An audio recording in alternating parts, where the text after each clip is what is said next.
こんにちは。テコンドーアクションアカデミーです。テコンドーのカット蹴りを解説する動画を3つに分けてアップしています。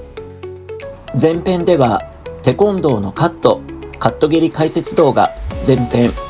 カット蹴りの原型前足の横蹴りと題して、1、カット蹴りって何？ 2、カット蹴りの原型その場での前足横蹴り。3、日本ではこれがカット蹴り？スライドステップからの前足横蹴りまでを解説しました。中編ではテコンドーのカット蹴り解説動画中編、攻防一体カットスタンスとフラミンゴと題して、4、攻防一体の構えカットスタンス、5、攻防一体の移動フラミンゴ、6、フラミンゴプラス前足の横蹴りイコールカット蹴りを解説しました。今回後編ではテコンドーのカット蹴り解説動画後編、カット蹴りからの連続蹴りコンビネーション紹介と題して、7、カット蹴りを起点とした連続蹴り紹介、8、カット蹴りコンビネーション練習の注意点、9、体幹とインナーマッスルを鍛える実践的な練習法をお伝えします。7、カット蹴りを起点とした連続蹴り紹介。それでは早速カット蹴りを起点とした連続蹴りコンビネーションを3つご紹介します。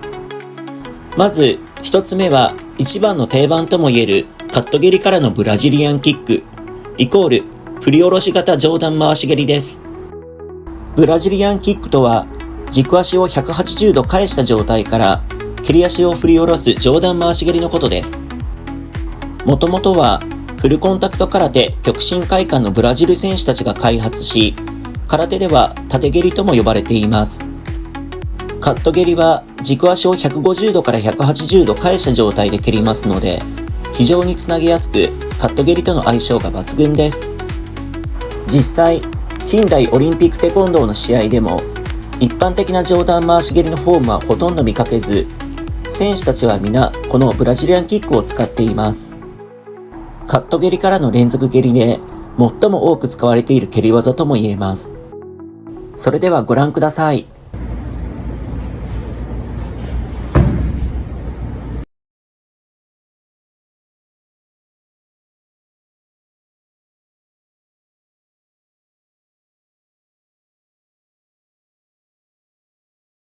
一般的な上段回し蹴りと比べて股関節を内旋させるため膝が内側に入り、蹴り足の甲が上から下に当たります。今度は正面からのアングルでご覧ください。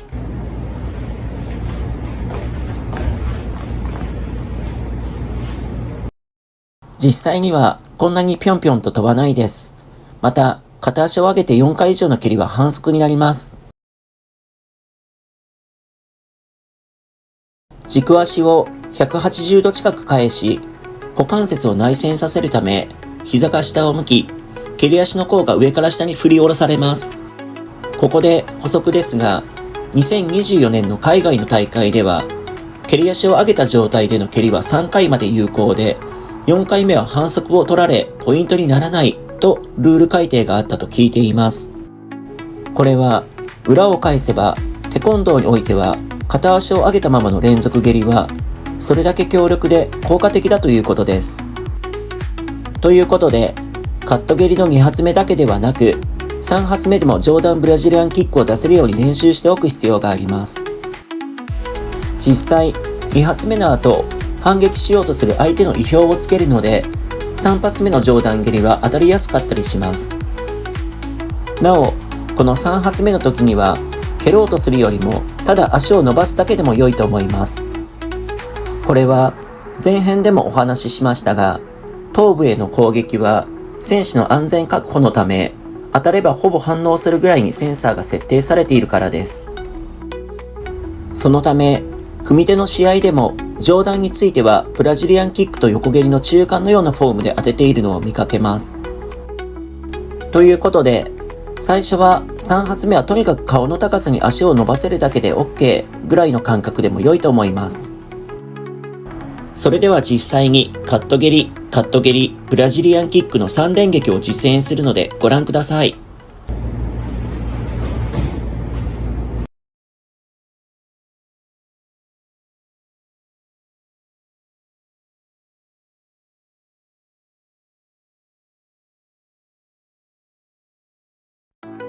続いて2番目のコンビネーションはカット蹴り、カット蹴り、かかと落としです。以前はリーチの短いかかと落としを当てるにはステップからの前足のかかと落としが使われていました。しかしカット蹴り登場以降はスライドステップを使った突進型の蹴りはカット蹴りで止められてしまいます。そのため近代テコンドーではお互いがカット蹴りをメインにしてカット蹴りからのかかと落としをするのが標準となりました。ご覧ください。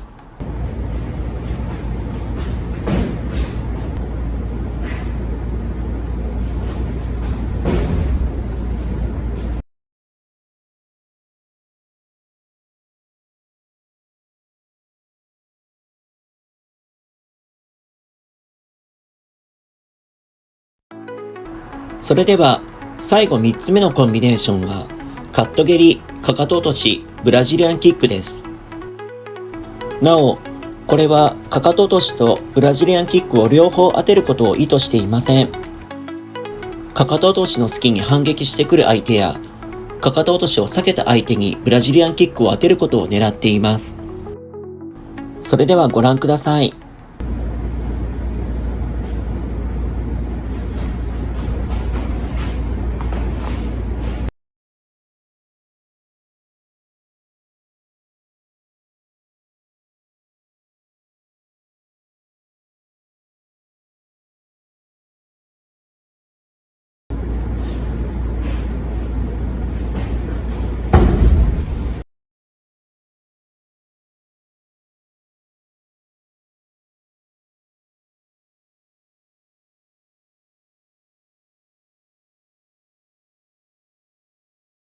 カット蹴りを起点とした連続蹴りのイメージは伝わりましたでしょうか？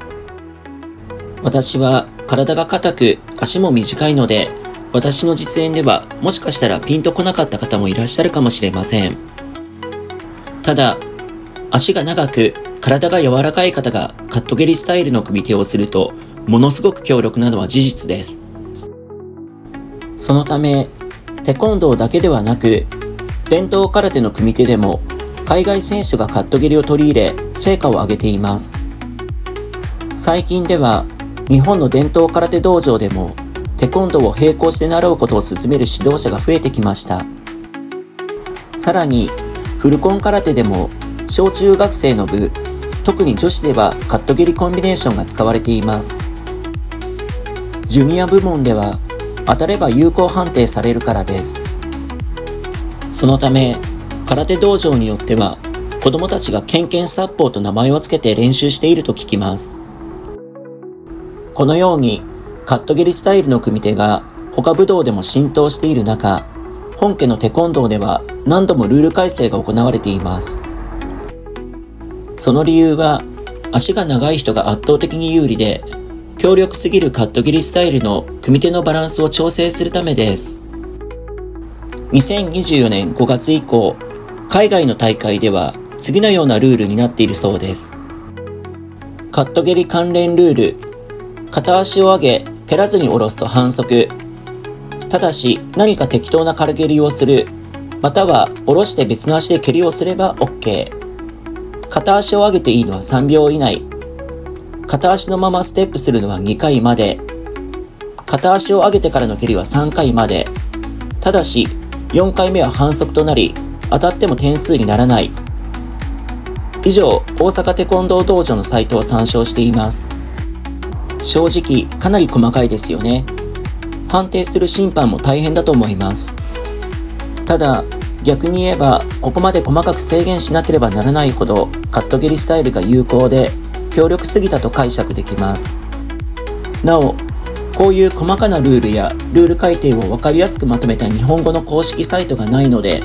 選手も審判も大変だったりします。8. カット蹴りコンビネーション練習の注意点。それではここからはカット蹴りコンビネーション練習の注意点をお伝えします。まず、カット蹴りスタイルで最も必要なのは柔軟性です。アラフォー以降で体が硬い方は無理をされないことをお勧めします。特に男性はアウターマッスルの筋力で足を上げようとしたり蹴ったりする傾向が強いです。するとお尻周りの筋肉が固まり、後で腰に来て腰痛になるリスクがあります。くれぐれも無理をされないようにしてくださいね。続いてキッズや女性は柔軟性に対して体幹とインナーマッスルが不足していることが多いです。座った状態でいくら開脚ができたとしても、体幹が弱いと立った時の軸がぶれるので、足を高く上げて伸ばしきるのが難しくなります。また、お互いにカット蹴りをしてぶつかると、体幹が弱い方が押し負け、体勢を崩され不利になります。そうなると、足を削られたり、転倒して怪我をするリスクがありますので、ご注意ください。また、女性は男性より骨盤が広く、股関節が浅い分、柔軟性と可動域が勝ります。ただ、その分、股関節周りのインナーマッスルを鍛えていないと、股関節に負担がかかり、痛みや怪我の原因となります。柔軟性とインナーマッスルはバランスよくトレーニングしてくださいね。あと、老若男女全員に当てはまりますが、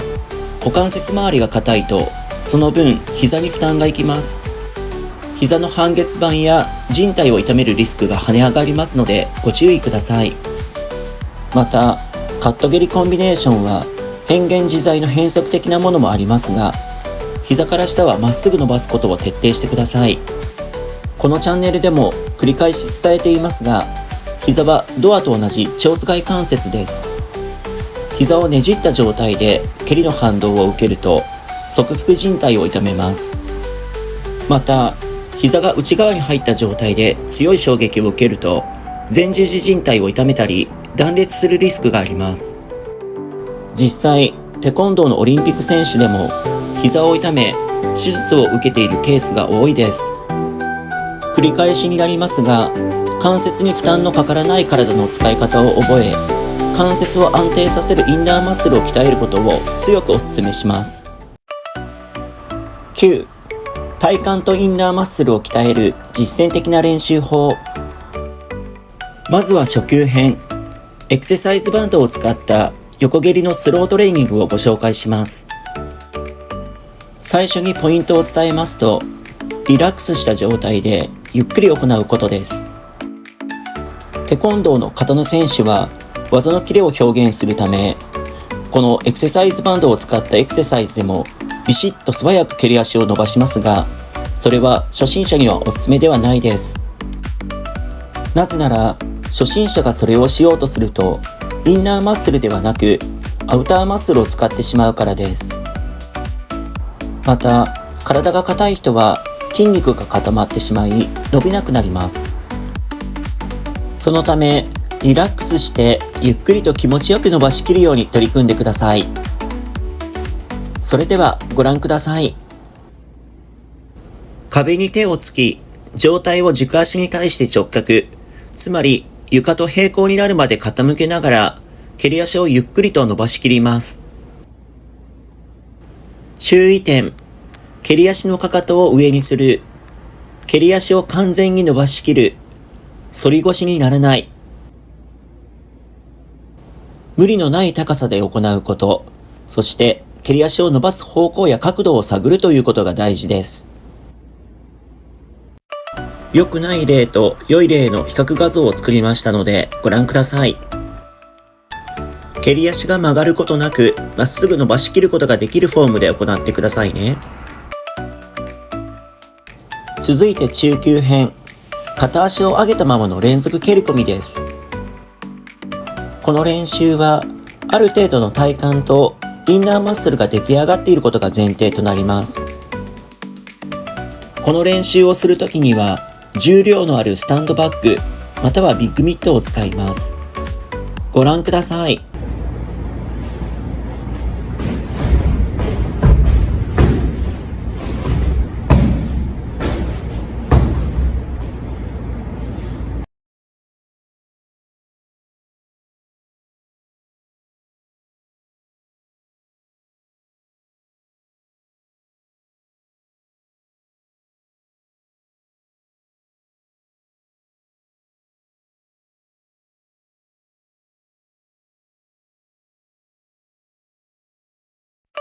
この練習には、蹴りの反動を次の蹴りにつなげる感覚を養える、相手に押し勝てるようになる、軽い蹴りでは反応しない動体センサーを反応させやすくなる、などのメリットがあります。ぜひ無理せずコツコツと楽しみながらトレーニングを継続してみてください。今回の動画は以上です。今まで前編、中編、後編とご覧になっていただいた方、ありがとうございます。この動画が少しでもお役に立てば嬉しく思います。もし少しでも参考になったと思われたら、高評価ボタン、チャンネル登録もよろしくお願いします。Thank you for watching. If you like this video, don't forget to like it and please subscribe to my channel.